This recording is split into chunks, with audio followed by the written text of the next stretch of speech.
So hello everyone, मैं स्वाति शर्मा स्वागत करती हूँ आप सबका अपने यूट्यूब चैनल पर। जैसा कि आप सबको पता है, हम लोग इंग्लिश की वॉल्यूम 1 कंप्लीट कर रहे हैं, जिसमें हम लोग 15 चैप्टर्स जो हैं वो कंप्लीट कर चुके हैं। आज हम लोग करेंगे 16th चैप्टर, जिसका नाम है एडजेक्टिव। इसमें कुछ लोग इसको एडजेक्टिव पढ़ते हैं, लेकिन इसमें डी साइलेंट होता है, इसको एडजेक्टिव पढ़ते हैं। ठीक है, तो बिना टाइम वेस्ट किए वीडियो को स्टार्ट करते हैं। बहुत ही इंपॉर्टेंट चैप्टर है, क्योंकि अभी जो है आपका नाउन, प्रोनाउन, एडजेक्टिव, एडवर्ब, ये सभी बहुत ही इंपॉर्टेंट चैप्टर्स में से आते हैं। तो ये इसमें थोड़ा सा टाइम भी लगता है, थोड़े से लेंदी होते हैं ये चैप्टर्स। ठीक है, लेकिन बहुत इंपॉर्टेंट है एग्जाम पॉइंट ऑफ व्यू से भी। अगर आप अपनी इंग्लिश अच्छी करना चाहते हैं तो उसके लिए भी ये चैप्टर्स बहुत ही ज़्यादा इंपॉर्टेंट है। हालांकि अगर आप अपनी इंग्लिश सच में अच्छी करना चाहते हैं तो बिना किसी आलस के आपको पूरी बुक पढ़नी चाहिए अच्छे से। चलो, तो बिना टाइम वेस्ट किए वीडियो को स्टार्ट करते हैं। तो सबसे पहले हम लोग देखेंगे एडजेक्टिव क्या होता है। हालांकि आप बचपन से पढ़ते आ रहे हो विशेषण क्या होता है, तो इसकी आपको डेफिनेशन पता ही होगी। An adjective is a word use to qualify a noun और प्रोनाउन। तो एडजेक्टिव का काम क्या होता है? नाउन या प्रोनाउन को क्वालिफाई करना, यानी कि नाउन या प्रोनाउन की विशेषता को बताना। ठीक है, एडजेक्टिव किसी नाउन या प्रोनाउन की विशेषता बताता है। जैसे कि Ram is a good boy, he is intelligent. तो ये तो बहुत ही सिंपल तरीके से हमें मतलब कि हम देखते हैं कि किसी भी नाउन के पहले गुड लग गया है कि ये अच्छा लड़का है, ये अच्छी लड़की है, इंटेलिजेंट लड़का है। कुछ भी किसी की क्वालिटी बता रहा है ना जो शब्द। अब गुड क्या है? अच्छा। तो गुड क्या है यहाँ पर? एडजेक्टिव है आपका, क्योंकि ये बॉय की क्वालिटी बता रहा है। ही की क्वालिटी कौन बता रहा है? इंटेलिजेंट। तो आप देख रहे हो, ये नाउन या प्रोनाउन को क्वालिफाई करते हैं। ठीक है, तो ये तो बहुत ही सिंपल तरीका हो गया, एग्जाम्पल्स हो गए एक जो है एडजेक्टिव के बारे में पढ़ने के लिए। सभी को पता होते हैं ऑलमोस्ट ये तरीके। लेकिन अब हम लोग जो है हम अच्छे लेवल की इंग्लिश पढ़ रहे हैं, क्योंकि हम लोग कॉम्पिटिटिव एग्जाम की तैयारी कर रहे हैं। तो अगर इतना सिंपल होता तो फिर सभी कर लेते हैं ना। तो अब हम इसके बारे में कुछ ऐसी चीज़ें पढ़ेंगे जो एग्ज़ाम में बहुत इंपॉर्टेंट, मतलब एग्ज़ाम पॉइंट ऑफ व्यू से बहुत इंपॉर्टेंट है और आपकी डेली लाइफ में भी बहुत काम आती है। ठीक है, तो देख लेते हैं आगे क्या बोल रहे हैं ये। ऊपर दिए गए वाक्यों में गुड एवं इंटेलिजेंट राम और ही की विशेषता बता रहे हैं, अतः वे एडजेक्टिव हैं। एडजेक्टिव का प्रयोग नाउन के पहले या वर्ब के बाद होता है। सिंपल, बहुत ही सिंपल चैप्टर है, बहुत ज़्यादा रॉकेट साइंस नहीं है। ठीक है, आप आराम से समझ जाएंगे, बट आपको चीज़ें याद रखनी है बस। ठीक है, वो जो कि आपको बार बार रिवाइज करने से ही याद होंगी। The adjective kinds. अब हम एडजेक्टिव के प्रकार देखते हैं, कितने प्रकार के होते हैं। एडजेक्टिव बेसिकली 8 प्रकार के होते हैं, यहाँ पर दिया हुआ है।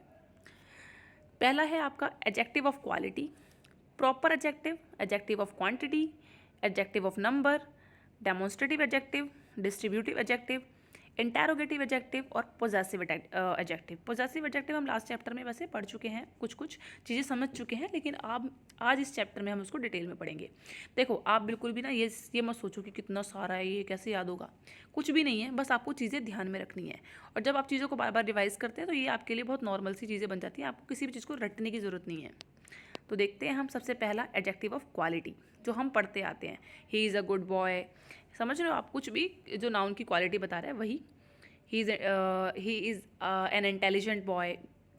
तो ये सब चीज़ें जो हैं आपके क्या होते हैं? Adjective of quality. देखो क्या बोल रहे हैं यहाँ पे। एडजेक्टिव ऑफ क्वालिटी वह एडजेक्टिव जो नाउन का गुण या दोष या रंग रूप प्रकट करता है, उसे एडजेक्टिव ऑफ क्वालिटी यानी कि गुणवाचक विशेषण कहते हैं। जैसे एन ऑनेस्ट मैन, ऑनेस्ट गुणवाचक विशेषण है। ठीक है, तो ये बहुत ही सिंपल है, ये फर्स्ट वाला आपका जो है। ठीक है, adjective of quality.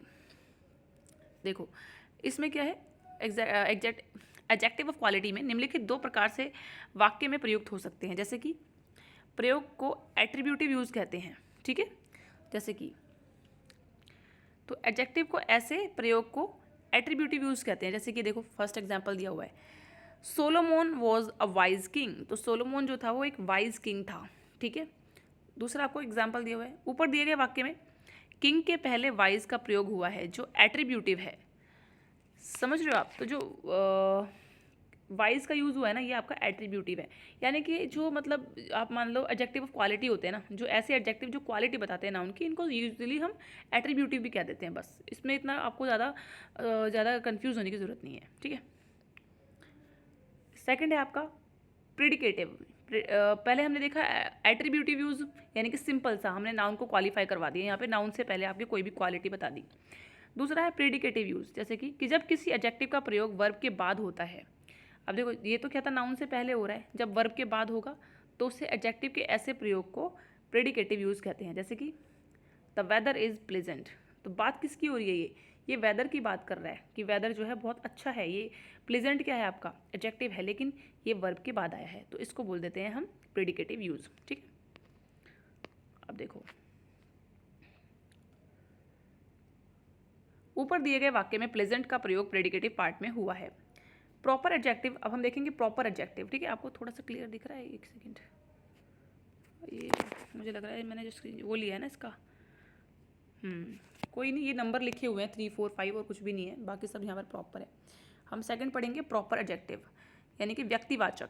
Proper noun से बनने वाले एडजेक्टिव को प्रॉपर एडजेक्टिव कहते हैं, जो बिल्कुल प्रॉपर नाउन से बनते हैं, जैसे व्यक्तिवाचक विशेषण। जैसे बुद्धिस्ट मोनेस्ट्री, ब्रिटिश रूल, ये एकदम प्रॉपर एडजेक्टिव से बने हैं आपके। ठीक है, तो Buddhist and British proper adjective हैं यहाँ पर। ठीक है, अब देखेंगे हम एडजेक्टिव ऑफ क्वांटिटी। यहाँ पर क्वांटिटी की बात हो रही है तो आप समझ ही गए होंगे, परिमाणवाचक की बात हो रही है। जिस एडजेक्टिव से वस्तु की मात्रा ज्ञात हो उसे एडजेक्टिव ऑफ क्वांटिटी यानी कि परिमाणवाचक विशेषण कहते हैं। बहुत ही इजी है, यहाँ पर वस्तु की मात्रा का पता चलता है। जैसे कि सम मिल्क, कुछ मिल्क है ना। इनफ ऑयल, कुछ मतलब कि इनफ ऑयल है, आप समझ गए होंगे। सफिशिएंट शुगर है, समझ लो यहाँ पर एक मात्रा बता रहे हैं कि हाँ भरपूर शुगर है हमारे पास, कम मतलब कि जितनी हमें चाहिए उतनी शुगर है हमारे पास। इनफ ऑयल है, तो हम यहाँ पे मात्रा बता रहे हैं। ठीक है, नो मैनर्स। ठीक है, नो मैनर्स, तो यहाँ पे आप देख रहे हो नो मैनर्स, ये भी एक आपका जो है मात्रा में आ गया। यहाँ सम, इनफ, सफिशिएंट और नो एडजेक्टिव ऑफ क्वांटिटी है। तो यहाँ पे मैनर्स की बात करें ना, कि मैनर्स नाम की कोई चीज़ है ही नहीं, मतलब मैनर्स की अगर क्वांटिटी पूछो तो कितनी मैनर्स है आप में? नो, बिल्कुल भी नहीं है। तो ये भी एक क्वांटिटी की तरह काम कर रहे हैं यहाँ पे, कंफ्यूज होने की जरूरत नहीं, कुछ बहुत सिंपल सा है ये। ठीक है, तो इसका तो नाम से ही पता लग रहा होगा आपको, एडजेक्टिव ऑफ क्वांटिटी, यानी कि मात्रा, परिमाण, मात्रा की बात हो रही है यहाँ पे। ठीक है, तो ये तो आप वैसे ही समझ जाओगे। अब देखते हैं एडजेक्टिव ऑफ नंबर, संख्यावाचक। ये भी बहुत ईजी है सब, जैसे कि जिस शब्द से वस्तु की संख्या ज्ञात हो उसे एडजेक्टिव ऑफ नंबर कह देते हैं, यानी कि संख्यावाचक विशेषण कहते हैं। ये दो प्रकार के होते हैं, एक डेफिनेट और एक इनडेफिनेट। अब जो नंबर होगी, संख्या होगी, वो डेफिनेट और इनडेफिनेट दोनों होती है, हम मैथ्स में पढ़ते हैं। ठीक है, वैसे ही जब वे निश्चित संख्या व्यक्ति को संबोधित करते हैं, जब हम कभी भी वे निश्चित संख्या से किसी व्यक्ति को संबोधित करें तो उसको बोलते हैं डेफिनेट एडजेक्टिव ऑफ नंबर। समझ लो, जैसे कि एक व्यक्ति, 2 व्यक्ति, 4 व्यक्ति, ये क्या हो गया? डेफिनेट नंबर का यूज़ कर रहे हैं। लेकिन जैसे कि 5 बॉयज़ 5th क्लास। दूसरा है आपका इनडेफिनेट, जब वे निश्चित संख्या व्यक्त ना करें तो उसे इनडेफिनेट एडजेक्टिव ऑफ नंबर कहलाते हैं। जैसे कि फ्यू गर्ल्स, सेवरल बॉयज़। तो आप समझ गए होंगे क्या कहना चाह रहे हैं, बहुत ही सिंपल है। फ्यू बॉयज़, कुछ लड़कियां, कुछ लड़के, मतलब काफ़ी लड़के, कई लड़के। सेवरल बॉयज़ मतलब कई लड़के। अब क्या बोल रहे हैं यहाँ पे? ये तो इजी थे यहाँ तक। अब आप देखते हैं कार्डिनल एडजेक्टिव क्या होते हैं। निश्चित संख्यावाचक विशेषण। तो कार्डिनल एडजेक्टिव के बारे में हम देखेंगे यहाँ पे। हम इसको ठीक है, देखो इसको ना 2 पार्ट्स में डिवाइड कर दिया। आप देखो एक चीज़ जो हम पढ़ रहे हैं ना, एडजेक्टिव ऑफ नंबर, इसको 2 पार्ट्स में डिवाइड कर दिया है, कार्डिनल एडजेक्टिव और ऑर्डिनल एडजेक्टिव में। अब देखते हैं ये दोनों क्या होते हैं। कार्डिनल एडजेक्टिव होते हैं निश्चित संख्यावाचक विशेषण। निश्चित संख्या जैसे 1 2 3 4, ये सब जो होते हैं ना निश्चित होते हैं। ठीक है, इसको बोल देते हैं कार्डिनल नंबर है, एकदम निश्चित है, इनको कोई चेंज नहीं कर सकता। ठीक है, मतलब चेंज नहीं कर सकता, मतलब निश्चित नंबर बता रहे हैं, है ना, सॉरी। तो ये कार्डिनल एडजेक्टिव होते हैं। जैसे कि he has 4 pens, she has 2 books, एकदम निश्चित बता रहे हैं, 1 है, 2 है, 3 है। यहाँ पर है ऑर्डिनल। ठीक है, आप ऐसे बोल सकते हो, डेफिनेट और इनडेफिनेट भी बोल सकते हो। ऑर्डिनल एडजेक्टिव कैसे होते हैं? जैसे कि निश्चित क्रम का बोध कराते हैं। ठीक है, ऑर्डिनल कैसे होते हैं? जो निश्चित क्रम का, निश्चित क्रमवाचक, तो जैसे कि निश्चित क्रम का, ऑर्डर का बोध कराते हैं। एडजेक्टिव को ऑर्डिनल एडजेक्टिव कहते हैं। जैसे कि फर्स्ट, सेकंड, थर्ड, फोर्थ, जो निश्चित क्रम का बोध कराए उसको ऑर्डिनल बोलते हैं, यानी कि ऑर्डर में आ रही हैं चीज़ें। ठीक है, the first chapter of this book is on verb. ठीक है, तो फर्स्ट, सेकंड, थर्ड, ये सब क्या होते हैं? ऑर्डिनल एडजेक्टिव होते हैं। आर्टिकल दा का बात करें, अगर आर्टिकल दा का प्रयोग ऑर्डिनल के पहले होता है, कार्डिनल के पहले नहीं। अगर आपका कार्डिनल आ रहा है, कुछ भी कार्डिनल मतलब 1 2 3 4, एकदम डेफिनेट नंबर से निश्चित संख्या आ रही है, तो उसके पीछे दा नहीं लगेगा, लेकिन ऑर्डिनल के पीछे लग सकता है। The first, the second, the third, ये सब लग सकता है। ठीक है, जैसे कि देखो लेसन 1 इज़ ऑन वर्ब, लेकिन the first lesson is on verb. ठीक है, फर्स्ट के पहले दा लगा है, 1 के पहले नहीं लगा है, तो ये इसमें बताया गया है। मैं फ़ैन चालू कर देती हूँ। ठीक है, आगे देख लेते हैं एक बार। आई होप ये बहुत सिंपल सी चीज़ है, आप समझ गए होंगे, इसमें कुछ भी नहीं था ऐसा। अब देख लेते हैं नोट करने वाली बात। The two girls whom you met yesterday have come to meet you। ठीक है, तो इसमें क्या बोल रहे हैं, यहाँ डेफिनेट आर्टिकल दा का प्रयोग गर्ल्स के लिए हुआ है। यहाँ कार्डिनल एडजेक्टिव टू के पहले दा का प्रयोग सही है। तो आप देख रहे हो हमने क्या देखा कि हम 2, 3, 4 ये सब कार्डिनल के पहले दा नहीं लगा सकते, लेकिन यहाँ पे देख रहे हो द टू गर्ल्स, तो ये दा लगा है ना, ये टू के लिए नहीं लगा, ये गर्ल्स के लिए लगा है ना। तो यहाँ पर कंफ्यूज नहीं होना है। अब देखो, अब हम देखेंगे डेमोन्स्ट्रेटिव एडजेक्टिव। डेमोन्स्ट्रेटिव होते हैं जब हम किसी पे संकेत कर रहे होते हैं, संकेतवाचक। जो एडजेक्टिव अपने तुरंत बाद प्रयुक्त नाउन की ओर संकेत करें। जो भी नाउन है उसकी ओर अगर संकेत करते हैं, उसी को हम क्या बोल देते हैं, डेमोन्स्ट्रेटिव। डेमोन्स्ट्रेट करने का मतलब ही संकेत करना होता है, इशारा करना होता है, ठीक है। तो इसी को डेमोन्स्ट्रेटिव एडजेक्टिव कह देते हैं। Example, this boy, that group, these people, those countries. तो आप देख रहे हो इशारा कैसे करते हैं हम, किसी भी चीज़ की तरफ संकेत कैसे करते हैं। चीज़ मतलब नाउन हो गया, कोई भी वस्तु, व्यक्ति, स्थान, कुछ भी हो सकता है। तो नाउन को जब हम नाउन की तरफ इशारा कर रहे हैं, संकेत कर रहे हैं, जैसे कि दिस बॉय, ये लड़का, ये ग्रुप, दीज पीपल, ये लोग, दोज कंट्रीज़, वो देश, तो हम इनकी तरफ क्या कर रहे हैं, आपको संकेत कर रहे हैं एक तरीके से। तो ये जो है ना, दिस, दैट, दीज, दोज, ये सभी क्या हैं, आपके संकेतवाचक विशेषण हैं। ऐसे ही नोट करने वाली बात है, यदि दिस, दैट, दीज, दोज के तुरंत बाद नाउन है तो यह शब्द जो है डेमोन्स्ट्रेटिव एडजेक्टिव। नाउन के तुरंत बाद नाउन है अगर, मतलब दिस, समझ जाना, हमेशा आपको एक हिंट दिया है इन लोगों ने। अगर किसी भी दिस, दैट, दीज, दोज, इनके तुरंत बाद अगर आपको नाउन देखने को मिलता है तो समझ जाना ये डेमोन्स्ट्रेटिव एडजेक्टिव है। और यदि इनके तुरंत बाद वर्ब है तो ये डेमोन्स्ट्रेटिव प्रोनाउन होंगे, ठीक है, जो हम लास्ट चैप्टर में पढ़ चुके हैं, ठीक है।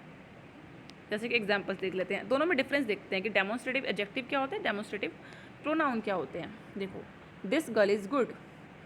अब देखो, दिस के बाद सीधा क्या आ गया, नाउन आ गया girl. That pen is new.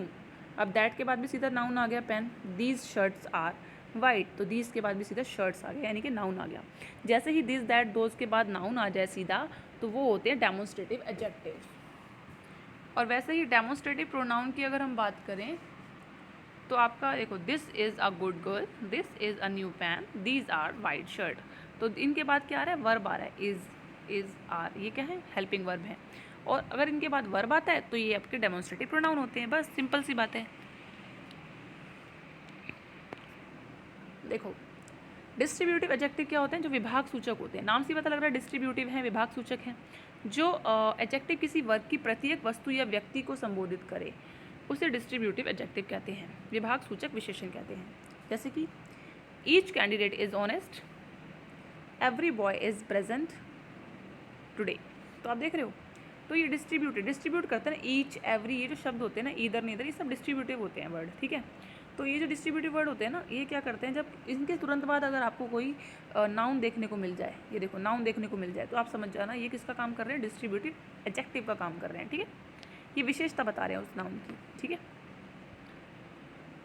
Example देखो, ईच, एवरी, ईदर, नीदर के तुरंत बाद यदि नाउन है तो ये शब्द डिस्ट्रीब्यूटिव एडजेक्टिव होंगे। और यदि ईच, ईदर, नीदर के तुरंत बाद अन्य कोई शब्द है तो ये है डिस्ट्रीब्यूटिव प्रोनाउन होंगे। बस ये इसकी पहचान है। मतलब एडजेक्टिव की जो मेन पहचान ये है कि उसके तुरंत बाद आपको ये जो हम पढ़ रहे हैं यूजुअली आपको नाउन देखने को मिलता है, ठीक है। जैसे डिस्ट्रीब्यूटिव एडजेक्टिव देखेंगे, डिस्ट्रीब्यूटिव प्रोनाउन देखेंगे। देखो, each boy took the test, हर एक लड़के ने टेस्ट लिया। उसके बाद है each of the boys took the test, हर एक बच्चे ने टेस्ट लिया, ठीक है। तो आप देख रहे हो यहाँ पर इनमें ये डिफरेंस है कि इसके बाद सीधा क्या आ गया, नाउन आ गया। अगर आपको कभी भी कन्फ्यूजन हो ना कि प्रोनाउन है या एडजेक्टिव है, तो आप ये देख लेना कि एडजेक्टिव के तुरंत बाद नाउन है। अगर उस किसी शब्द के तुरंत बाद नाउन है तो वो एडजेक्टिव ही होगा, प्रोनाउन नहीं होगा। देखो, इंटरोगेटिव एडजेक्टिव यानी कि प्रश्नवाचक, बहुत सिंपल है ये तो। जो एडजेक्टिव प्रश्न पूछने का कार्य करें उसे इंटरोगेटिव एडजेक्टिव यानी कि प्रश्नवाचक विशेषण कहते हैं। एग्जाम्पल है, which room is hers, which room is hers, whose book is this. तो ये इसका रूम कौन सा है और ये हुज बुक इज़ दिस, ये किसकी बुक है। तो आप देख रहे हो इनके तुरंत बाद भी नाउन आ रहा है। आप कैसे पता लगाओगे, विच के बाद भी सीधा रूम आ गया और हुज के बाद भी बुक आ गया, यानी कि दोनों के तुरंत बाद क्या आ रहा है, नाउन आ रहा है। नोट करने वाली बात है, व्हाट, विच, हुज के तुरंत बाद यदि नाउन है तो यह शब्द इंटरोगेटिव एडजेक्टिव होंगे, और यदि उनके तुरंत बाद वर्ब है तो ये इंटरोगेटिव प्रोनाउंस होंगे। मैंने वही आपको बताया कि एडजेक्टिव और प्रोनाउन में कभी भी कन्फ्यूज़न हो तो सबसे बेस्ट तरीका होता है कि एडजेक्टिव के बाद आपको नाउन देखने को मिलता है। ठीक है, तो आगे बढ़ते हैं, इसके एग्जाम्पल्स देख लेते हैं। देखो, what colour is your bag, तुम्हारे बैग का क्या कलर है। व्हाट डिड यू डू, तुमने क्या किया। तो आप देख रहे हो वर्ड का यूज़ कैसे किया है। वर्ड के बाद यहाँ पे वर्ब आ गया है, यहाँ पे वर्ड के बाद कलर आ गया है, यानी कि नाउन आ गया है। अब देखते हैं पॉजेसिव एडजेक्टिव, संबंधवाचक विशेषण। जो एडजेक्टिव किसी व्यक्ति या वस्तु से संबंध बताते हैं उसे पॉजेसिव एडजेक्टिव्स कहते हैं, जो हम लास्ट चैप्टर में ऑलरेडी पढ़ चुके हैं। देखो जैसे कि माय बुक, बुक अब देख रहे हो सबसे बड़ी पहचान होती है किसी भी एडजेक्टिव की, उसके बाद नाउन होता है। ठीक है, क्योंकि प्रोनाउन भी हो सकता है ना। तो माय बुक, इसके बाद नाउन है। आर क्लास, तो इसके बाद भी नाउन है। तो ये क्या है, मेरी बुक, मेरी क्लास, हमारी क्लास। तो यहाँ पे हम पॉजेसिव एडजेक्टिव है ये। कंपैरिजन करते हैं, कंपैरिजन ऑफ एडजेक्टिव्स। ठीक है, थोड़ा इनका कंपैरिजन देख लेते हैं, थोड़ी और चीज़ें क्लियर हो जाएंगी। ठीक है, देखो एडजेक्टिव का प्रयोग 3 डिग्री में किया जाता है, एक तो पॉजिटिव, कंपैरेटिव और सुपरलेटिव डिग्री। ये आप पढ़ते आ रहे हो। ठीक है, वैसे ही जब एक व्यक्ति वस्तु या समूह इत्यादि की विशेषता का वर्णन करना हो तो पॉजिटिव डिग्री का प्रयोग होता है। तो आप समझ रहे हो, हम सिंपली सिर्फ एक इंसान की बात कर रहे हैं कि एक वस्तु, एक ग्रुप की, एक व्यक्ति की, भाई ये बंदा अच्छा है, ये ग्रुप अच्छा है, या ये व्यक्ति अच्छा है, ये वस्तु अच्छी है। तो सिंपली हम किसकी यूज़ करते हैं, पॉजिटिव डिग्री की, जैसे कि he is a good boy. वैसे ही जब एक की तुलना दूसरे से की जाए तो कंपैरेटिव डिग्री होती है। तो आपको पता ही होगा, जब हम एक की तुलना दूसरे से करते हैं तो वो हो जाती है कंपैरेटिव डिग्री, यानी कि हम कंपेयर कर रहे हैं। जैसे he is better than you, ये आपसे बेहतर है, तो ये लड़का आपसे बेहतर है, ऐसे मान लो आप। अब सुपरलेटिव डिग्री क्या होती है, ये तो आपको पता ही होगा। जब सभी में से एक का चुनाव किया जाए, जब बहुत सारे लोग हैं और उसमें से सिर्फ एक को बेस्ट बताया जाए, अच्छा बताया जाए, तो उसको बोलते हैं सुपरलेटिव डिग्री। उसमें हम यूज़ करते हैं बेस्ट। एक हो गया गुड, पॉजिटिव डिग्री में गुड हो गया, कंपैरेटिव में बेटर हो गया, और सुपरलेटिव में बेस्ट हो गया। जब हम बहुत सारों में से सिर्फ एक की तारीफ करते हैं तो उसको हम बेस्ट बोलते हैं, यानी कि सुपरलेटिव डिग्री होती है। ठीक है, और सबसे बड़ी पहचान होती है सुपरलेटिव डिग्री की, EST आता है लास्ट में ज़्यादातर, he is the best student of my class. ठीक है, आई होप चीज़ें आपको क्लियर हो रही होंगी। देखो रूल 1 देख लेते हैं फटाफट से। समानतः किसी एडजेक्टिव का कंपैरेटिव डिग्री बनाने के लिए पॉजिटिव डिग्री में ER लगाया जाता है। जब पॉजिटिव डिग्री में ER लगा देते हैं तो वो कंपैरेटिव डिग्री बन जाती है, और सुपरलेटिव डिग्री बनाने के लिए हम उसमें EST लगाते हैं। मैंने अभी बताया ना आपको पॉजिटिव डिग्री में। एग्जाम्पल देख लेते हैं। देखो यहाँ पे ये सभी पॉजिटिव है, ये कंपैरेटिव है, ये सुपरलेटिव है। Bold, bolder, boldest. Deep, deeper, deepest. High, higher, highest. Strong, stronger, strongest. Thick, thicker, thickest. Weak, weaker, weakest, weakest. तो आप देख रहे हो ये सुपरलेटिव डिग्री और कंपैरेटिव डिग्री कैसे बन रही है पॉजिटिव डिग्री से। तो यही तरीका है। रूल 2 देख लेते हैं, और भी तरीके होंगे। यदि पॉजिटिव डिग्री के अंत में ई हो तो कंपैरेटिव डिग्री में केवल R और सुपरलेटिव डिग्री में खाली ST लगेगा। तो ऑब्वियसली सी बात है ना, हमें किसी भी तरह EST लेके आना है और ER लेके आना है लास्ट में। Able, abler, ablest. Brave, braver, bravest. मैं आपको हमेशा बोलती हूँ, अगर आप इन चीज़ों को बार बार रिवाइज कर लोगे ना, आपको किसी भी रूल को पढ़ने की ज़रूरत नहीं पड़ेगी, क्योंकि ये रूल्स खाली ना आप लोगों को ना ये चीज़ों को ना अच्छे से ऑर्गेनाइज तरीके से पढ़ाने के लिए होते हैं खाली, बस और कुछ भी नहीं होता। आप लोग अगर रिवाइज कर लोगे ना, आपको ये रूल्स पढ़ने की जरूरत नहीं है। आपको वर्ड को देख के, आप चीज़ों को देख के अपने आप ही अंडरस्टैंडिंग डेवलप हो जाएगी आपकी। ये सब करने की ज़रूरत नहीं पड़ेगी आपको रूल्स वगैरह। देखो fine, finer, finest. Noble, nobler, noblest. True, truer, truest. Wise, wiser, wisest. ठीक है, तो ये होते हैं। आई होप थोड़ा बहुत अब आपको हिंट मिल गया होगा कैसे बनती है सुपरलेटिव और कंपैरेटिव डिग्री।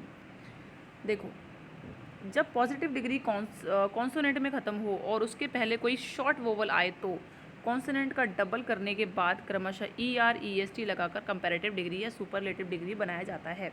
इसके एग्जाम्पल से आप बेहतर समझेंगे क्या बोलना चाह रहा है। देखो यहाँ पर बिग आया, बिग का हो गया बिगर। यहाँ देख रहे हो आप, बीच वाला शब्द डबल हो गया। हालांकि ये सब बहुत ही हम छोटी क्लास में पढ़ चुके हैं, इन सब चीज़ों को इतना ज़्यादा करने की ज़रूरत नहीं है, मतलब डिटेल में बताने की। ठीक है, आप शब्द देख के अपने आप ही बना दोगे कि बिग का बिगर बनेगा ऐसे। फिट का हो जाएगा फिटर, हॉट का हॉटर, सैड का सैडर, थिन का थिनर, और वेट का वेटर, स्वीट का स्वेट का स्वेटर। तो आप देख रहे हो अब ये बन जाएगा biggest, fittest, hottest, saddest, thinnest, wettest, sweetest. तो यहाँ पर क्या हो रहा है ना, थोड़ा सा चीज़ें डबल, कुछ कुछ जो है ना स्पेलिंग में आपको ध्यान रखना है स्पेलिंग्स का, और कुछ भी नहीं है इसमें, ठीक है। जैसे कि स्वीट, अगर अंत में कॉन्सोनेंट हो और उसके पहले 2 वोवल्स हों तो कॉन्सोनेंट को डबल ना करें, ठीक है। समझ रहे हो आप, अगर मतलब समझ लो अगर अंत में कॉन्सोनेंट हो और उसके पहले 2 वोवल्स होंगे तो हम उसको डबल, जैसे कि यहाँ पर देख रहे हो कॉन्सोनेंट तो था लास्ट में लेकिन उससे पहले 2 वोवल्स थे तो उसको हमने डबल नहीं किया, लेकिन यहाँ पर सबके लास्ट में कॉन्सोनेंट है और उसके पहले क्या है, वोवल है, तो हमने इसको डबल कर दिया है। बस ये थोड़ा याद रखने वाली चीज़ें हैं, मतलब कि बच्चों को चीज़ें क्लियर हो जाएं इसलिए बताते हैं। हालांकि आप ये शब्द बार बार करते रहेंगे तो आपको किसी रूल को पढ़ने की ज़रूरत नहीं है। जब पॉजिटिव डिग्री का अंत वाई हो और उसके पहले एक कॉन्सोनेंट हो तो वाई को आई में परिवर्तित करें और कंपैरेटिव डिग्री और एवं सुपरलेटिव बनाने के लिए ER-EST लगाएं। देखो एग्जाम्पल से पता लगेगा, लास्ट में देख रहे हो वाई ये सबके, dry, happy, heavy, pretty, merry. तो ड्राई का बन गया drier, driest, happy, happier, happiest, heavy, heavier, heaviest, pretty, prettier, prettiest, merry, merrier, merriest. देख रहे हो हम बीच वाला कंपैरेटिव डिग्री जब 2 लोगों में कंपैरिजन करते हैं, यहाँ पे है ना, जब कंपैरिजन करते हैं इसमें हम क्या करते हैं, सिर्फ एक को बेस्ट बताते हैं बहुत सारे लोगों में से। तो आई होप अब चीज़ें क्लियर होने लग गई होंगी धीरे धीरे आपको ना। देखो अगर वाई के पहले वोवल हो तो सिर्फ ER या EST लगाएं, जैसे कि ग्रे, ग्रेयर, ग्रेएस्ट। तो ये जब ये वर्ड्स आप पढ़ने लग जाएंगे तो स्पेलिंग्स, आपको ये रूल्स पढ़ने की ज़रूरत नहीं है, स्पेलिंग्स अपने आप याद रहेंगी। सिंपल सी बात है, स्पेलिंग्स बनानी है आपको, इसलिए ये रूल्स जो है पढ़ाए जा रहे हैं।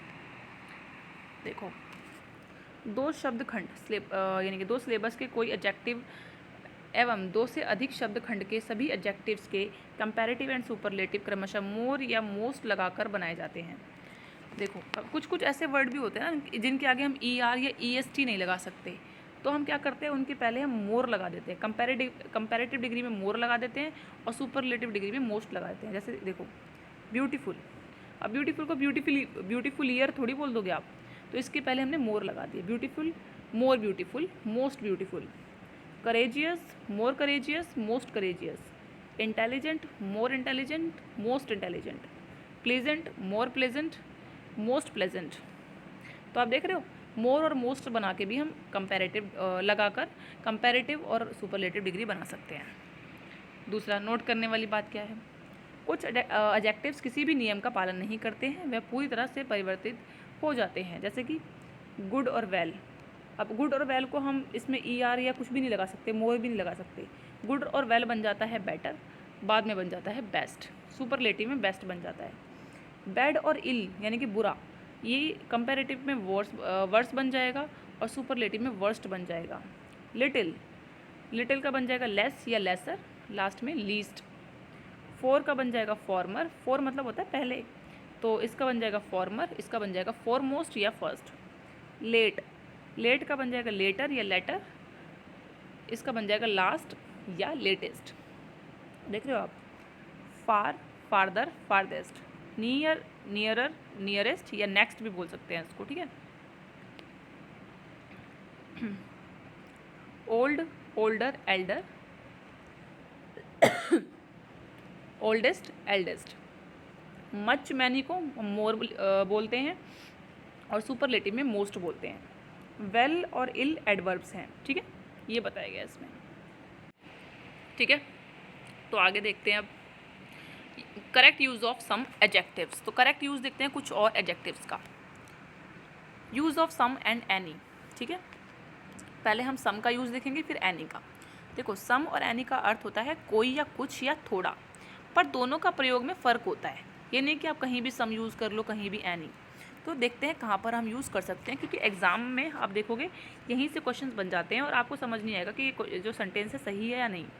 देखो सम का प्रयोग अफर्मेटिव सेंटेंस में अनकाउंटेबल नाउन के पहले मात्रा यानी कि क्वांटिटी का बोध कराने के लिए होता है और प्लूरल काउंटेबल नाउन्स के पहले संख्या नंबर का बोध कराने के लिए होता है, ठीक है। तो आप देखो क्या बोल रहे हैं इसमें, हम जो है सम का यूज़ काउंटेबल में भी करते हैं और अनकाउंटेबल में भी करते हैं, ठीक है। काउंटेबल नाउन हो या अनकाउंटेबल दोनों में यूज़ कर लेते हैं सम का, लेकिन अफर्मेटिव सेंटेंसेस में करते हैं, यानी कि पॉजिटिव सेंटेंस में हम ज़्यादातर सम का यूज़ करते हैं। इसमें ये बोला है, ठीक है। और प्लूरल काउंटेबल नाउन के पहले संख्या यानी कि नंबर का बोध कराने के लिए। आपको एग्जाम्पल देखो कैसे समझ में आएगा। जैसे आई हैव सम वाटर, मेरे पास कुछ पानी है। ऐसे ही आई हैव सम फ्रेंड्स, मेरे पास कुछ फ्रेंड्स हैं। तो आप देख रहे हो यहाँ पे ये फ्रेंड्स तो काउंटेबल होते हैं ना, लेकिन प्लूरल काउंटेबल के पहले आएगा ये। सिंगुलर काउंटेबल के पास नहीं आएगा। सम का मतलब होता है कुछ, मतलब कई होंगे उसमें। आप सम किसी सिंगुलर के नाउन के साथ सम नहीं लगा सकते, प्लूरल होना चाहिए बस। और यहाँ पर आप देख रहे हो अनकाउंटेबल नाउन के साथ, यानी कि सम दोनों के साथ यूज़ होता है पर पॉजिटिव सेंटेंस में, नेगेटिव में नहीं होता। देखो, और एनी जो होता है वो नेगेटिव में होता है। देखो, सम का प्रयोग सामान्यतः पॉजिटिव वाक्य में होता है, ऐसा नहीं है 100%, बट 99% केसेस में ऐसा होता है। एनी का प्रयोग सामान्यतः नेगेटिव वाक्यों में होता है और क्वेश्चन में होता है, ठीक है। जैसे कि आई हैव सम प्रॉब्लम्स, ये पॉजिटिव सेंटेंस है। I do not have any problem, देखो नॉट यानी कि नेगेटिव सेंटेंस हो गया। Do you have any problem, ये हो गया इंटेरोगेटिव। तो नेगेटिव और इंटेरोगेटिव में हम एनी का यूज़ करते हैं यूजुअली। अब देखो यहाँ पे नई चीज़ देखने को मिलेगी आपको। जब हम जवाब की उम्मीद हाँ में करते हैं तो भी क्वेश्चन में सम का प्रयोग कर सकते हैं, ठीक है। Do you have some water, जब हम जवाब की उम्मीद हाँ में करते हैं ना कि हाँ हमें हाँ में जवाब मिले, भाई मुझे पानी, क्या तुम्हारे पास पानी है, पानी मिलेगा। तो इसमें क्या होता है ना, हम सोचते हैं कि सामने वाला हाँ बोले, समझ रहे हो। तो यहाँ पर हम क्या करते हैं, तो हम सम का प्रयोग करते हैं। Do you have some water, ये अब आप बोलोगे कि मतलब ये नहीं बोल सकते आपके यहाँ पे इंटेरोगेटिव है और यहाँ पे सम लगा दिया। तो कुछ जगहों पे जहाँ पर हम हाँ की उम्मीद करते हैं वहाँ पर लगा सकते हैं। नोट, नो एनी का प्रयोग एक ही साथ नहीं हो सकता। कोई भी सेंटेंस में अगर एनी है और साथ में नो भी दे दिया है तो वो सेंटेंस गलत है। नो और एनी का यूज़ एक साथ नहीं होता है। Use of few, little, much and many, ये बहुत ही इंपॉर्टेंट आपका जो है टॉपिक है, इसको अच्छे से करना। तो फ्यू, लिटिल, मच और मैनी, इनमें क्या डिफरेंस होता है, इनके यूज़ कहाँ कहाँ होते हैं ये देखेंगे हम। तो काउंटेबल्स, देखो काउंटेबल्स हैं जो पहले, देखो दो ही चीज़ होती हैं इस दुनिया में, काउंटेबल और नॉन काउंटेबल, अनकाउंटेबल, जिसको आप गिन सकते हो, जिसको आप नहीं गिन सकते हो, ठीक है। तो देखो काउंटेबल्स में अगर देखेंगे तो फ्यू आता है और मैनी आता है, ठीक है।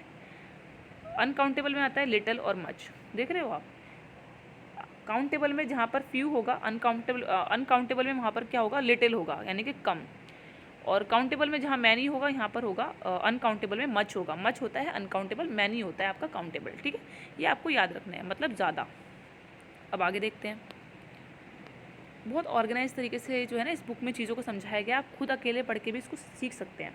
देखो फ्यू का यूज़ हम कहाँ कहाँ करते हैं ये देख लेते हैं। आ फ्यू, जब किसी सेंटेंस में आ फ्यू आ जाए उसका मतलब होता है संख्या में कम है लेकिन है। आ फ्यू बोला है यानी कि कुछ तो है आपके पास। फ्यू बोला है संख्या में इतना कम है कि ना के बराबर है, फ्यू, ठीक है। मेरे पास आई हैव फ्यू फ्रेंड्स, मतलब ना के बराबर फ्रेंड्स हैं। तो आप बोलोगे द फ्यू, अगर द फ्यू आ जाए तो संख्या में कम लेकिन निर्धारित जिसके तरफ हम इंगित कर सकते हैं। तो मतलब संख्या में कम तो हैं लेकिन हमारे पास डेफिनेट है द फ्यू फ्रेंड्स, तो मतलब कुछ फ्रेंड्स हैं, है ना। तो ये डेफिनेट बताता है कि हाँ है। अब देखो लिटिल में हम देखते हैं, आ लिटिल मात्रा में कम है लेकिन है। लिटिल मतलब मात्रा में इतना कम है कि ना के बराबर है। और द लिटिल मतलब मात्रा में कम लेकिन निर्धारित जिसके तरफ हम इंगित कर सकते हैं। तो द लिटिल मतलब कुछ तो है, ऐसा नहीं है। तो आप देख रहे हो कि ये जो आ लिटिल और द लिटिल जो है ना ऑलमोस्ट सेम होता है थोड़ा थोड़ा। देखो फिल इन द ब्लैंक से आप समझ सकते हो। Dash knowledge is a dangerous thing. तो आ लिटिल नॉलेज जो होती है ना, मतलब आ लिटिल का भी बताया ना कि बिल्कुल मात्रा में कम, थोड़ी नॉलेज, आधी अधूरी नॉलेज जो होती है वो बहुत ही डेंजरस होती है, ठीक है। देखो मात्रा में कम, ठीक है पर कम है।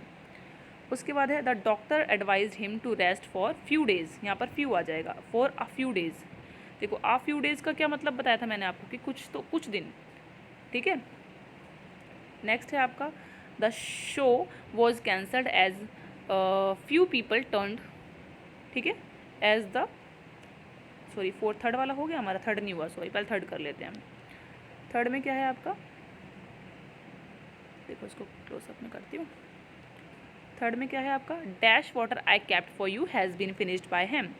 तो इसमें आ जाएगा आपका द लिटिल वाटर, ठीक है। हाँ द लिटिल आएगा यहाँ पे आपका, ठीक है। कुछ पानी उसने रखा था निर्धारित पानी आपके लिए, बट वो समझ रहे तो इसलिए द लिटिल वाटर लगेगा। अब नेक्स्ट है the show was cancelled as dash people turned up to see it.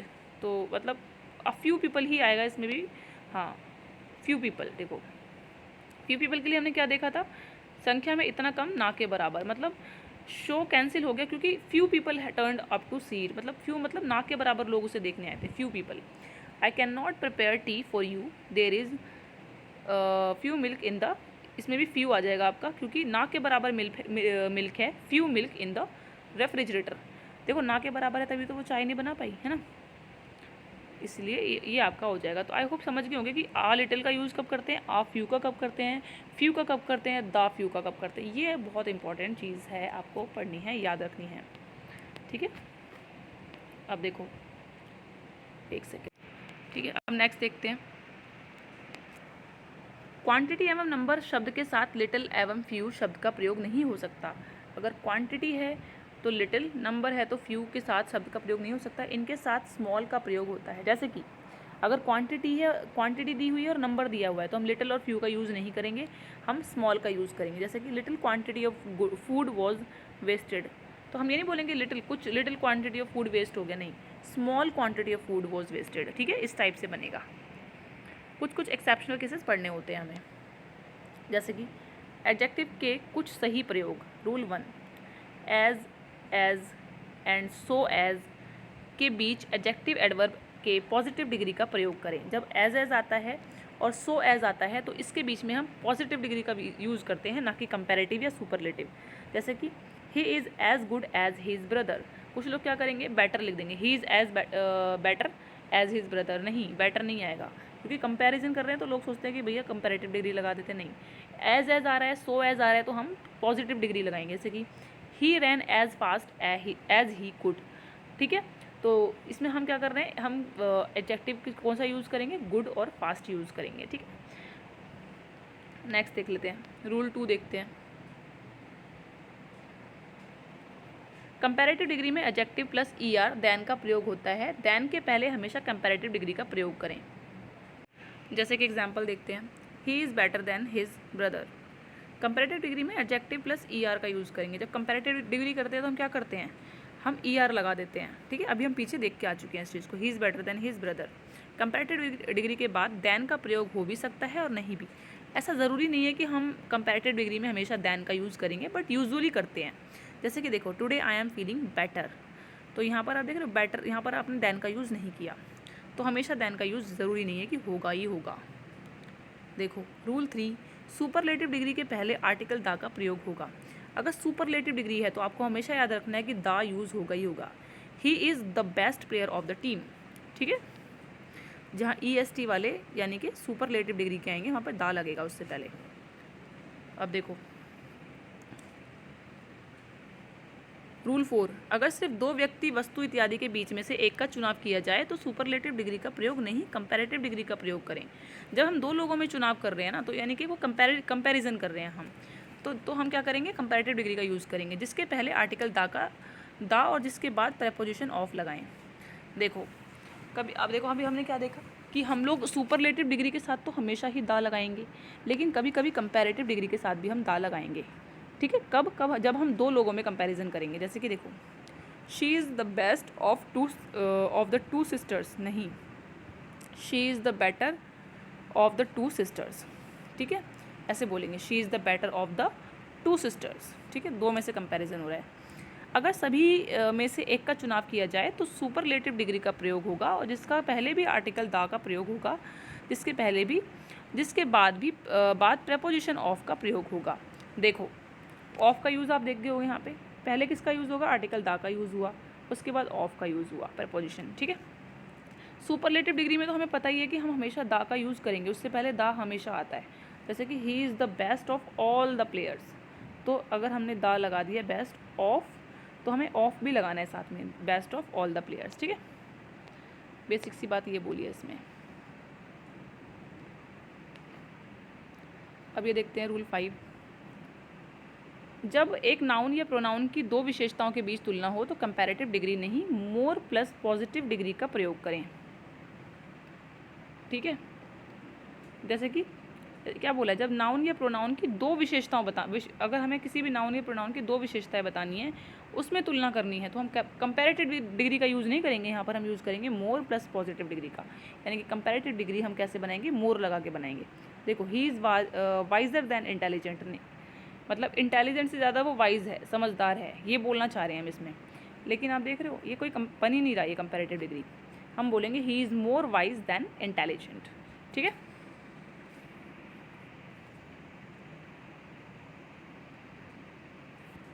Rule 6, तुलना करते समय दूसरा पहले को या अन्य सभी को एक्सक्लूड करने के लिए एनी अदर का प्रयोग करता है। जब भी हम तुलना करते हैं तो दूसरा पहले को या अन्य सभी को एक्सक्लूड बाहर निकालने के लिए क्या करेगा, एनी अदर का यूज़ करेगा। जैसे कि एग्जाम्पल देख लेते हैं यहाँ पे, एग्जाम्पल से चीज़ें क्लियर होती हैं। देखो, gold is more precious than any metal, मतलब गोल्ड जो है वो बहुत ज़्यादा प्रेशियस है किसी और मेटल से। लेकिन ये करेक्ट नहीं है। हमें कैसे बनाना है इसको, gold is more precious than any other metal. तो एनी मेटल नहीं बोलेंगे, एनी अदर लगाएंगे साथ में। ठीक है। देखो, diamond is more precious than any metal, ये सही है। क्यों? क्योंकि ऊपर दिए गए वाक्य बिल्कुल सही है, क्योंकि डायमंड मेटल नहीं है। ठीक है, आप समझ रहे हो। यहाँ पे अदर लगाना ज़रूरी था, क्योंकि मेटल से ही मेटल की कंपैरिजन हो रही है। लेकिन डायमंड मेटल नहीं है, इसलिए हमने किसी भी मेटल से अच्छा है डायमंड, सीधा बोल दिया। रूल 7 देखते हैं।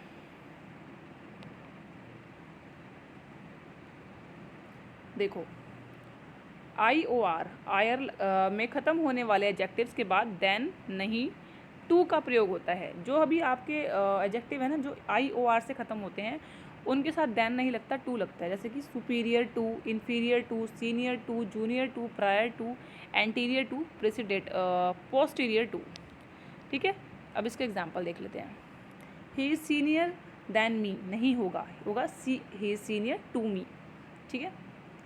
रूल 8 देखते हैं। Adjectives, interior, exterior, ulterior, major, minor, empty, excellent, circular, extreme, chief, entire, complete, perfect, final, last, unique, universal, round, square, triangular, eternal, everlasting, ideal, absolute, impossible, prime, supreme, free and vacant का प्रयोग comparative या superlative degree में नहीं होता। ठीक है। तो आप ये जितने भी शब्द हमने ऊपर देखे हैं ना, आपको इनको अच्छे से पढ़ना है और ये समझना है, इन सभी का प्रयोग कंपैरेटिव या सुपरलेटिव डिग्री में कभी होता ही नहीं है। ठीक है। जैसे कि good deeds are more everlasting, तो हम मोर यूज़ नहीं करेंगे, the good deeds are everlasting, simple. This is the most unique creation, नहीं, यूनिक अपने आप में ही प्रॉपर वर्ड है, उसके साथ मोस्ट लगाने की ज़रूरत नहीं है। This is a unique creation. ठीक है। तो ये ऊपर जो शब्द दिए गए हैं ना, इनके साथ हम कभी भी सुपरलेटिव, मोर या मोस्ट नहीं लगाएंगे, ये याद रखना है आपको। ठीक है। रूल 9 देख लेते हैं फटाफट से। कुछ एडजेक्टिव्स का प्रयोग सिर्फ पॉजिटिव या सुपरलेटिव डिग्री में होता है, कंपैरेटिव में नहीं। जैसे कि कुछ एडजेक्टिव ऐसे होते हैं जिसमें सिर्फ पॉजिटिव या सुपरलेटिव में होगा, कंपैरेटिव में आते ही नहीं है वो। जैसे कि टॉप का बन जाता है टॉप मोस्ट, बॉटम का बॉटम मोस्ट, नॉर्दर्न का नॉर्दर्न मोस्ट, सदर्न का सदर्न मोस्ट, ईस्टर्न का ईस्टर्न मोस्ट, वेस्टर्न का वेस्टर्न मोस्ट। समझ रहे हो, इनकी कोई कंपैरेटिव डिग्री नहीं होती है, ये सीधा सुपरलेटिव बनते हैं। देखो, रूल 10 क्या बोल रहा है, एडजेक्टिव प्रेफरेबल का प्रयोग सिर्फ कंपैरेटिव डिग्री में होता है। जो प्रेफरेबल वर्ड है ना, ये सिर्फ आपका किस में यूज़ होता है, कंपैरेटिव डिग्री में। जैसे कि इसके साथ टू प्रयुक्त होता है, ना कि देन। प्रेफरेबल के साथ हमेशा क्या यूज़ होगा, टू। और मोर का प्रयोग इसके साथ नहीं हो सकता, इसके साथ हम लोग मोर का यूज़ भी नहीं करते हैं। इसको बिना मोर लगाए, बिना देन लगाए हम इसको कंपैरेटिव डिग्री बना देते हैं। कितना अच्छा वर्ड है ये, प्रेफर। ठीक है। प्रेफर के साथ भी टू का प्रयोग होता है। देखो, this is more preferable than that, this is more preferable than that, नहीं, ये सही नहीं है, क्योंकि प्रेफरेबल हम बोलेंगे this is preferable to that. ठीक है। ये अपने आप में ही एक कंपैरेटिव डिग्री है, प्रेफरेबल, ये समझ जाओ आप, इसको बनाने की ज़रूरत ही नहीं है। अगर एक ही नाउन या प्रोनाउन के लिए दो एडजेक्टिव्स का प्रयोग हो, एक ही नाउन दो एडजेक्टिव का यूज़ कर रहे हैं और दोनों को एक कंजक्शन से जोड़ा जाए, तो दोनों एडजेक्टिव्स एक ही डिग्री में होने चाहिए। देखो, जैसे अभी समझ आ जाएगा आपको। Gandhi ji was the noblest and wiser of all the leaders. देखो, इसका ये इनकरेक्ट है। क्यों? Gandhi ji was the noblest and wisest, मतलब जिस डिग्री में हमारा ये है ना, उसी डिग्री में हमारा दूसरा बनेगा। अब ये तो हमारा सुपरलेटिव में बना दिया नोबलेस्ट, और ये बना दिया कंपैरेटिव में। नहीं, दोनों ही डिग्री सेम होनी चाहिए। ठीक है आपकी। Gandhi ji was the noblest and wisest of all leaders. ठीक है, ऐसे बनेगा ये सेंटेंस। तो दोनों ही क्या होने चाहिए, अगर एंड से कंजंक्शन से जोड़ा जा रहा है किसी दो नाउन को या प्रोनाउन को, तो दोनों जो हैं आपके किससे बनेंगे, मतलब दोनों ही सेम डिग्री में होने चाहिए, कंपैरेटिव या सुपरलेटिव। रूल 12, कुछ एडजेक्टिव्स के पहले दा का प्रयोग करने पर एडजेक्टिव प्लूरल कॉमन नाउन बन जाता है।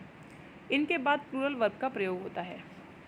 कुछ इसमें क्या बोला है कि कुछ एडजेक्टिव्स ऐसे होते हैं जिनके पहले दा का प्रयोग करने पर एडजेक्टिव प्लूरल कॉमन नाउन बन जाता है। जैसे कि इनके बाद हमेशा प्लूरल वर्ब का प्रयोग होता है। जैसे कि अगर रिच है, पुअर है, needy, aged, blind, dead, meek, wicked, इनको आप नॉर्मली अभी पढ़ रहे हो ना, ये सिंगुलर हैं।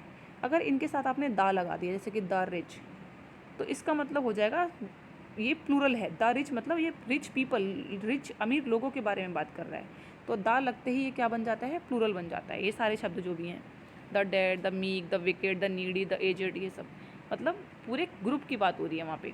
द पुअर मतलब पुअर पीपल, पुअर लोगों की बात हो रही है। इसका मतलब नहीं सिर्फ एक गरीब की बात हो रही है, ठीक है।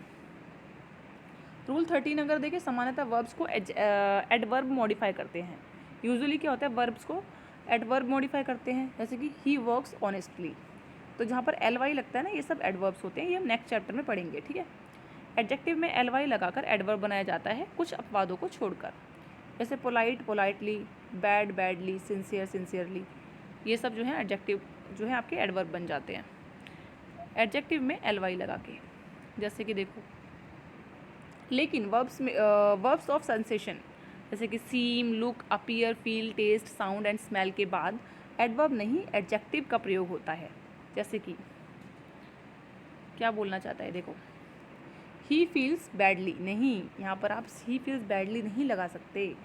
इन सब के साथ seem, look, appear, feel, taste, sound के साथ और स्मेल के साथ, इनके साथ हमेशा एडजेक्टिव का यूज़ होता है। He feels bad, the soup smells deliciously, no, the soup smells delicious. Verbs of sensation के अलावा be, become, turn, get, grow, keep, make, stay, remain and prove को भी एडवर्ब्स नहीं बल्कि एडजेक्टिव मॉडिफाई करते हैं, ठीक है। तो ये जो ऊपर ये जो वर्ड हमने और पढ़े हैं ना, ये भी इनके साथ हमें एडवर्ब्स नहीं लगाते हैं, एडजेक्टिव ही लगाते हैं, ठीक है। जैसे एग्जाम्पल देख लेते हैं, when he heard the news he became sad. आप ये नहीं बोलोगे he became sadly, he became sad, ठीक है। रूल 14 क्या कह रहा है, हाइफनेटेड या कंपाउंड एडजेक्टिव कभी भी प्लूरल फॉर्म में नहीं हो सकते। हाइफनेटेड जैसे कि 2 आवर्स, 2 आवर्स, ये देखो हाइफनेटेड, ये साइन होता है हाइफनेटेड का जो बीच में आ रहा है। आई डिलीवर्ड अ 2 आवर्स लेक्चर, तो ये कभी भी प्लूरल फॉर्म में नहीं होते, ये हमेशा क्या होता है, सिंगुलर में ही होते हैं। I delivered a 2 hour lecture. He gave me 200 rupees, नहीं, रुपीज़ नहीं होगा, ही गेव मी 200 रुपी नोट्स, ठीक है। ये हमेशा सिंगुलर में ही होते हैं, इनके साथ एस नहीं लगेगा, प्लूरल नहीं होंगे ये। रूल 15 देखते हैं, अगर कोई नाउन एडजेक्टिव का कार्य करे तो वह प्लूरल फॉर्म में नहीं हो सकता, ठीक है। अगर कोई भी नाउन एडजेक्टिव का काम कर रहा है तो वो प्लूरल में नहीं होगा, हमेशा सिंगुलर में ही होगा। जैसे lasers are indispensable tools for delicate eyes surgery, तो आइज़ को आइज़ नहीं बोलेंगे, आई बोलेंगे यहाँ पे, क्योंकि यहाँ पर सर्जरी नाउन है, ठीक है। तो आप देख रहे हो, ये एडजेक्टिव आपका जो नाउन है ना, एडजेक्टिव का कार्य कर रहा है आइज़, यहाँ पर आई सर्जरी आएगा। He has undergone knee surgery, ठीक है, तो ये करेक्ट है, सिंगुलर रहेगा यहाँ पे आपका। देखो, कुछ एडजेक्टिव्स अर्थ में कंफ्यूजिंग होते हैं, अतः इनका प्रयोग सावधानीपूर्वक करना चाहिए। तो देख लेते हैं कौन से हैं जो हमें कंफ्यूज करेंगे, एक बार देख लेते हैं। देखो, इनके नंबर्स नहीं दिख रहे होंगे आपको खाली, पर ये प्रॉपरली दिख रहे होंगे, तो आप नंबर्स 1 2 3 यही होते हैं नंबर, तो कंफ्यूज मत होना, है ना, क्योंकि इसकी जो प्रिंटिंग है थोड़ा सा मिस प्रिंटिंग नहीं है, इसको जो मैंने PDF बनाई ना, तो ये साइड से थोड़ा सा कट गया है। देखो, जैसे कि फार्दर, फर्दर, ये जो शब्द ऐसे होते हैं ना जो कंफ्यूज करते हैं। फार्दर एक होता है फर्दर, फार्दर का अर्थ होता है दूरी और अधिक, दूरी में और अधिक, बहुत ज़्यादा दूर, ठीक है। She lives at the farther end of the lane, और फर्दर का अर्थ होता है और, ठीक है। फार्दर मतलब होता है दूरी, बहुत दूर, और फर्दर का मतलब होता है और, यानी कि और। जैसे कि I did not receive any further order, ठीक है। नेक्स्ट देखते हैं, लास्ट और लेटेस्ट, इनमें क्या फ़र्क होता है। लास्ट होता है, लास्ट का अर्थ होता है आखिरी, और लेटेस्ट का होता है एकदम न्यू, नवीनतम। The last ruler of Mughal empire was Bahadur Shah Zafar, ठीक है। और इसका लेटेस्ट का एग्जाम्पल होगा what is the latest score, new score क्या है, ठीक है। लास्ट का तो आपको पता ही होगा, लास्ट मतलब आखिर का जो चीज़ें होती है उसको बोल देते हैं। देखो एल्डर ओल्डर, इसमें क्या डिफरेंस होता है। एल्डर या एल्डेस्ट का अर्थ होता है खून के रिश्ते में बड़ा, जो खून के रिश्ते में बड़े होते हैं ना उनको बोलते हैं एल्डर और एल्डेस्ट। और जो लोग आपके कज़न वगैरह हो गए, जैसे कि he is my elder brother, ये तो आपके क्या हो गया, आपका खून का रिश्ता हो गया। वैसे ही ओल्डर ओल्डेस्ट का अर्थ होता है उम्र में बड़ा, चाहे वो कोई भी हो सकता है, कोई भी बाहर कज़न हो गया, बाहर के लोग हो गए, जो खाली खून के रिश्ते में होगा ना उसको एल्डर या एल्डेस्ट यूज़ करेंगे, एल्डर ब्रदर, एल्डेस्ट ब्रदर, ठीक है। ओल्डर और ओल्डेस्ट हम बाकी सभी उम्र में बड़ों के लिए यूज़ करते हैं। He is older than his friends. Nearest और नेक्स्ट में क्या फ़र्क है। नियरेस्ट का अर्थ है सबसे नज़दीक, which is the nearest hospital, ठीक है। अगला मतलब पास, सबसे पास वाला हॉस्पिटल क्या है, कौन सा है। नेक्स्ट का अर्थ होता है अगला, the bank is in the next building, ठीक है। अब देखते हैं लेटर और लेटर में क्या डिफरेंस होता है। लेटर का अर्थ होता है बाद में, I will call you later, call you later, मैं तुम्हें बाद में कॉल करूँगा या करूँगी। लेकिन लेटर का मतलब क्या होता है यहाँ पे, लेटर का अर्थ होता है बाद वाला। एक तो होता है बाद में करूँगी, लेकिन बाद वाला, समझ रहे हो। The latter part of the movie was boring, मतलब एक तो होता है पहला पार्ट, एक होता है बाद वाला, समझ रहे हो, उसको बोलते हैं लेटर। यानी कि लेटर पार्ट जो था, बाद वाला पार्ट जो था मूवी का, यानी कि इंटरवल के बाद वाला जो पार्ट था वो आपका बोरिंग था। लेकिन लेटर का अपोजिट होता है फॉर्मर, ठीक है। फॉर्मर पार्ट यानी कि पहला पार्ट, लेटर मतलब बाद का पार्ट, ठीक है। लेस या लेसर, लेस का अर्थ होता है कम। There is less rainfall in this area, ठीक है, इस एरिया में बहुत कम बारिश होती है। लेसर का अर्थ है महत्व, साइज़, गुणवत्ता इत्यादि में कम। लेसर मतलब ये नहीं कि सिर्फ क्वांटिटी में कम हो गया किसी चीज़ में, यहाँ पर साइज़ में भी कम हो सकता है, इंपॉर्टेंस में भी, गुणवत्ता में भी। There are many lesser gods in the Hindu religion, मतलब हमारे रिलीजन में, हिंदू रिलीजन में क्या है, बहुत सारे लेसर गॉड्स भी हैं, छोटे देवी देवता भी होते हैं। तो हमें पता ही है कि बड़े ब्रह्मा विष्णु महेश होते हैं, उसमें छोटे छोटे भी होते हैं ना, छोटे देवी देवता भी होते हैं, तो उन्हीं को लेसर गॉड्स बोल दिया यहाँ पर, ठीक है। आई होप आप समझ गए होंगे मैं क्या समझाना चाह रही हूँ। देखो रूल 17 देखते हैं। ऑल या बोथ के बाद ही पोजेसिव केस का प्रयोग हो सकता है, ठीक है। हम पोजेसिव केस का कब यूज़ करते हैं, हमें यहाँ पे ये सीख रहे हैं। तो ऑल या बोथ के बाद ही हम पोजेसिव केस का प्रयोग कर सकते हैं। जैसे कि my all friends have got selected, नहीं, all my friends have got selected, ये सेंटेंस करेक्ट होगा। All my friends have got selected, तो ऑल के बाद ही आपका पोजेसिव केस। माई क्या है आपका, पोजेसिव केस है, तो ऑल के बाद लगेगा। बोथ क्या है आपका, पोजेसिव केस है, both my brothers are in Delhi, तो बोथ के बाद आपका पोजेसिव केस लगेगा माई, बोथ माई ब्रदर्स, ठीक है। तो आप समझ रहे हो, ऑल या बोथ के तुरंत बाद आपका क्या लगेगा, पोजेसिव केस लगेगा। अब देखो लास्ट पेज आपका, रूल 18, अगर एक वाक्य में एडजेक्टिव के पॉजिटिव एवं कंपैरेटिव डिग्री दोनों का प्रयोग ना हो, दोनों का प्रयोग हो, तो एज या देन दोनों का प्रयोग होगा। जैसे कि इसमें क्या बोला है, किसी वाक्य में एडजेक्टिव के पॉजिटिव और कंपैरेटिव डिग्री दोनों का प्रयोग हो, तो एज और देन दोनों का यूज़ करेंगे। यानी कि कंपैरेटिव भी हो रहा है आपका, समझ रहे हो, और पॉजिटिव भी है। जैसे कि दोनों का प्रयोग होगा, एज सो एज के साथ पॉजिटिव डिग्री का प्रयोग होता है और देन के साथ कंपैरेटिव डिग्री का। ये हम पहले पढ़ चुके हैं चैप्टर में, तो इसके एग्जाम्पल देख लेते हैं। पहला एग्जाम्पल है, he is as intelligent as if not more than his brother. तो आप देख रहे हो यहाँ पे, एक सेकेंड इसको मैं, ठीक है, he is as intelligent as if not more than his brother. तो इसमें क्या बोला है, वो अपने भाई जितना ही इंटेलिजेंट है। तो भाई से कंपेयर भी कर रहे हैं, तो मोर देन भी लगा दिया साथ में, और एज भी है तो हमने यहाँ पे पॉजिटिव डिग्री का भी यूज़ कर लिया। तो इस टाइप से भी बन सकता है सेंटेंस, आपको याद रखना है। She is not so beautiful as though fair than you, ये आपकी जितनी गोरी भी नहीं है और सुंदर भी नहीं है, इसमें ये बोलने की कोशिश की गई है। देखो रूल 19 देखते हैं। अगर हम ट्वाइस, थ्राइस या n टाइम्स बाद शब्द का प्रयोग कर लें तो फिर कंपैरेटिव डिग्री का प्रयोग नहीं कर सकते। एक बार हमने ट्वाइस, थ्राइस ये सब यूज़ कर लिया, जैसे कि my brother is 4 times bigger than yours, नहीं, हमने ये लगा लिया ना 4 टाइम्स, थ्राइस, तो हम कंपैरेटिव डिग्री नहीं लगा सकते। My house is 4 times bigger than yours, यहाँ पर होगा my house is 4 times as big as yours. ठीक है, तो ये 4 टाइम्स, थ्राइस, ये सब आ गया ना, तो समझ लो उसमें कंपैरेटिव डिग्री नहीं लगेगी, एज का यूज़ कर लेंगे हम लोग। ठीक है, एज का। रूल 20 देखते हैं। अगर adjective of size, colour, age इत्यादि का प्रयोग एक साथ हो तो वह निम्नलिखित क्रम में होंगे। तो ये बहुत इंपॉर्टेंट है, ये एग्ज़ाम में जो है सबसे ज़्यादा, जो आज के टाइम में सीजीएल के एग्ज़ाम में खासकर आता है, ये आता है आपका। अगर adjective of size, colour, age अगर ये सब होंगे तो इसका जो आपका जो सीक्वेंस रहेगा वो ये रहेगा। पहले सेंटेंस में नंबर आएगा, फिर ओपिनियन आएगा, फिर साइज़ आएगा, फिर एज आएगा, फिर शेप आएगा, फिर कलर आएगा, फिर ओरिजिन आएगा, फिर मटेरियल आएगा, फिर पर्पज़ आएगा। जैसे कि I bought 2 beautiful tiny heart shaped purple American diamonds for my wedding rings. तो आप देख रहे हो ये सीक्वेंस होना चाहिए यहाँ पर, number, opinion, size, shape, colour, origin. ठीक है, फिर उसके बाद आपका आ जाएगा लास्ट में नाउन। ठीक है, देखो इसमें देखो, the thief flashed a big sharp knife, पहले साइज आएगा फिर शेप आएगी, तो big sharp knife and asked the cashier to fill the black leather. तो देखो पहले आपका कलर आएगा फिर मटेरियल आएगा, black leather bag with money.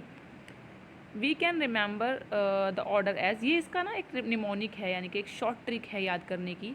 कैसे याद रख सकते हैं आप उसको, नोसा स्कॉम्प। ठीक है, नोसा स्कॉम्प ऐसे करके आप याद रख सकते हैं, ये इसका सीक्वेंस होता है नोसा स्कॉम्प।